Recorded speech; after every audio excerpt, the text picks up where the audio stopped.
Hello friends, welcome to my YouTube channel. जैसा कि आप लोग सभी जान रहे हैं कि अब की बार का 9वां बजट जो है यूपी गवर्नमेंट का जो है वो पेश हो चुका है। 9वां बजट जो है वो यूपी गवर्नमेंट का सुरेश खन्ना द्वारा जो है, जो कि यूपी के वित्त मंत्री है, उन्होंने पेश कर दिया है। अब देखते हैं इस बजट में शॉर्ट में, बहुत ही शॉर्ट और क्रिस्प में देखते हैं इस बजट में क्या क्या इंपॉर्टेंट चीज़ें हैं। ठीक है, तो सबसे पहले बजट का आकार वो लगभग 8.08 लाख करोड़ रुपए का है। ठीक है, फिर इसके बाद जो है नई योजनाओं के लिए कुल कितना लगाया गया है, वो 28,478.34 करोड़ रुपए नई योजनाओं में लिया गया है। कुल प्राप्तियां मतलब कि टोटल रिसिप्ट्स कितनी है, तो कुल प्राप्तियां जो है 7.79 लाख करोड़ रुपए हैं। राजस्व प्राप्तियां कुल कितनी है, 6.62 लाख करोड़ रुपए हैं। फिर इसी तरह से पूंजीगत प्राप्तियां कितनी है, 1.16 लाख करोड़ रुपए हैं। कर राजस्व, करों से कितनी आय हुई है राज्य को, वो हुई है 5.50 लाख करोड़ रुपए, जिसमें स्वयं का कर, जो राज्य का स्वयं का कर है राजस्व, वो कितना है, 2.95 लाख करोड़ रुपए है। और केंद्र से जो हमको मिलता है, केंद्र के जो करों में से राज्य का हिस्सा होता है, उसमें जो है 2.5 लाख करोड़ रुपए मिला है। कुल व्यय कितना हुआ है, अगर टोटल एक्सपेंडिचर की बात की जाए तो 8.08 लाख करोड़ रुपए का जो है हमने अपना जो है आगामी एक्सपेंडिचर 2025-26 के लिए रखा है, जिसमें राजस्व व्यय यानी कि जो हमारा रेवेन्यू एक्सपेंडिचर है वो 5.83 लाख करोड़ रुपए का होगा, और पूंजीगत व्यय यानी कि जो कैपिटल एक्सपेंडिचर है वो 2.2 लाख करोड़ रुपए का होगा। समेकित निधि का घाटा, जो हमारे कंपोजिट निधि है यानी कि फंड है, उसका कितना डिफिसिट में हुआ है, वो हुआ है 29,493.41 करोड़ रुपए का। राजकोषीय घाटा कितना हुआ है, ये केवल राजकोषीय घाटे का ज़्यादातर परसेंटेज याद रखना इंपॉर्टेंट है, वही ज़्यादातर पूछता है। तो जीएसटीपी का 2.97%, अगर रुपयों में बात की जाए तो 91,399.80 करोड़ रुपए। राजस्व बजट कितना है, राजस्व जो बचत है वो यानी कि रेवेन्यू सेविंग कितनी है, 79,516.36 करोड़ रुपए की है। ठीक है, और यहाँ पे इस पिन को हटाते हैं। तो इसके बाद जो है आगे बढ़ते हैं, तो यहाँ पे राजस्व बचत हो गया। फिर इसके बाद जो है ये राजकोषीय स्थिति में सुधार, ये देख लेते हैं।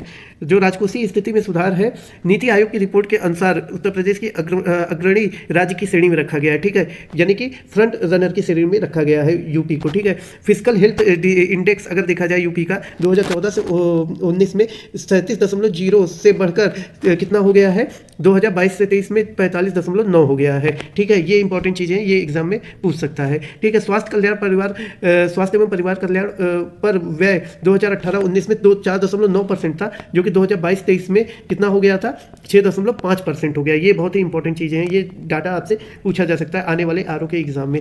फिर राज्य का राजकोषीय घाटा निर्धारित सीमा के भीतर रहा है, जिससे ऋणग्रस्तता में क्या आई है, कमी आई है। ठीक है, जो राज्य का राजकोषीय घाटा रहा है, जो फिजिकल डिफिसिट रहा है, वो क्या हुआ है, निर्धारित सीमा से अंदर रहा है। ठीक है, जिससे ऋणग्रस्तता में जो है वो कमी आई है। फिर अगर ये भारतीय रिजर्व आरबीआई की रिपोर्ट के अनुसार अगर देखा जाए तो उत्तर प्रदेश की स्वयं में कर से प्राप्ति महाराष्ट्र के बाद में दूसरा सबसे अधिक रहा है, यानी कि सेकेंड लार्जेस्ट टैक्स जो है वो लेने वाला बना है महाराष्ट्र के बाद यूपी। ठीक है, 2022 से 25 के दौरान जो है 9.9% से 11.6% तक जो है बढ़ी है हमारी टैक्स लेने की क्षमता। ठीक है, ब्याज भुगतान पर कम व्यय, अन्य राज्यों की तुलना में उत्तर प्रदेश पर ब्याज व्यय अनुपात घटता हुआ है लगातार, मतलब कि जो ब्याज हम जो भी धन लेते हैं उस पर जो है हमारा जो ब्याज है वो क्या हो रहा है, लगातार घट रहा है, क्योंकि हमने अपना जो है मूलधन भी वो दे रहे हैं। ठीक है, विकास व्यय जीडीपी के अनुपात में अन्य राज्यों से अधिक है। सभी राज्यों का औसत 10.9% से 12% तक है। ठीक है, और ये जीडीपी के अनुपात में, और उत्तर प्रदेश का जो है वो 13.8% से 16.7% के बीच में है। ठीक है, फिर इसी तरह आगे देखते हैं स्वास्थ्य पर खर्च कितना हो गया है।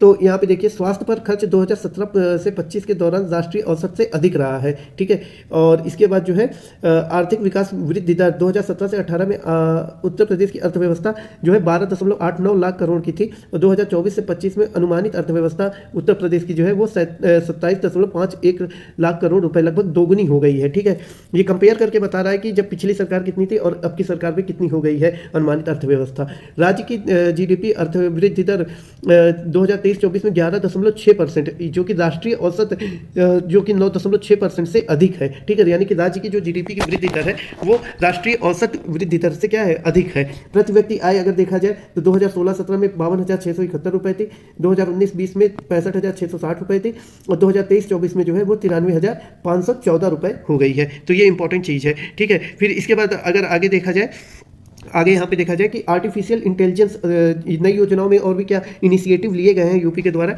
तो आर्टिफिशियल इंटेलिजेंस और cyber security research technology park बनाया गया है।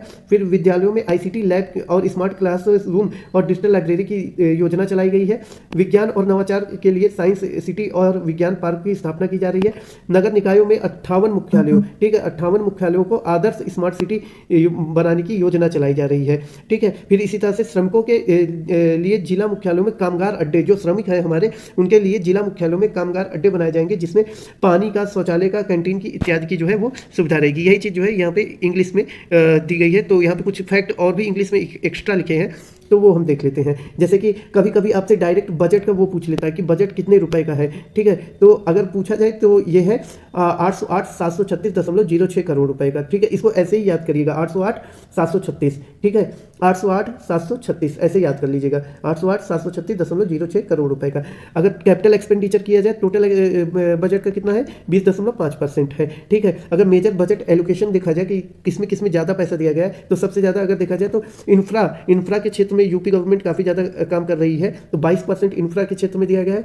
एजुकेशन में 13%, एग्रीकल्चर और एलाइड सेक्टर में जो है, एग्रीकल्चर जो और उस पर जो आश्रित सर्विसेज हैं, सेवाएं हैं, उस पर जो है 11% दिया गया है। मेडिकल और हेल्थ पे जो है वो 6% दिया गया है, और सोशल सिक्योरिटी प्रोग्राम्स पे 4% दिया गया है। ठीक है, फिर इसके बाद आगे बढ़ते हैं, यहाँ पे आगे करते हैं। This budget estimate presents detail financial figures for the financial year 2025-26 including total expenditure. तो यही सब जो है, टोटल एक्सपेंडिचर कितना हुआ है, टोटल बैलेंस शीट क्या है, टोटल रेवेन्यू डिफिसिट कितना है, ये सब जो है आगे के डाटा में दिया गया है। तो ये मैंने आपको बता ही दिया है पहले ही। ठीक है, ऊपर वाले में जो हिंदी वाले में था। ठीक है, फिजिकल डिफिसिट, तो ये वाला डाटा जरूर याद कर लीजिएगा कि 2.97% है जीएसडीपी का फिजिकल डिफिसिट। ठीक है, और बाकी तो as per NITI Aayog report ये सब भी बता दिया गया। और तो इस तरह से जो है ये बजट जो है आपका कंप्लीट होता है। मतलब कि कंप्लीट तो नहीं हुआ है, कि कंप्लीट होने में तो काफ़ी सारी चीज़ें आ जाएंगी, लेकिन एक अगर शॉर्ट डिटेल में देखा जाए तो वो चीज़ें आपकी जो है वो कंप्लीट हो गई है। एक क्वेश्चन और पूछता है कि लगभग में पिछले साल के बजट से कितना अधिक हुआ है, तो वो 9.2% जो है पिछले साल के बजट से इंक्रीज हुआ है आपकी बार का बजट। ठीक है, तो चैनल को सभी लोग जो है लाइक करिएगा, शेयर करिएगा और सब्सक्राइब करिएगा। ठीक है, ताकि इसी तरह की और भी इंपॉर्टेंट वीडियो बना सके। ठीक है, ये लास्ट टाइम के रिवीजन के लिए बहुत ही ज़्यादा इंपॉर्टेंट वीडियो हो। Thank you guys.